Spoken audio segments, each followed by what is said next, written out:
Sus kəndində yaşayıram.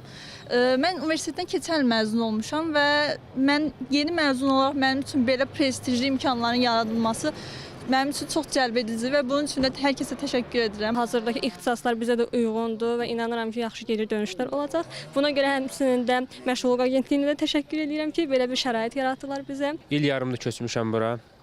İlk dəfədir ki, məşğulluğa müraciət etmişlə bağlı. İnşallah öz ixtisasım üzrə istehlakçıların ekspertizası iş axtarıram, müsabiqədən keçəcəm. Yaxşı olar inşallah sonuçlar.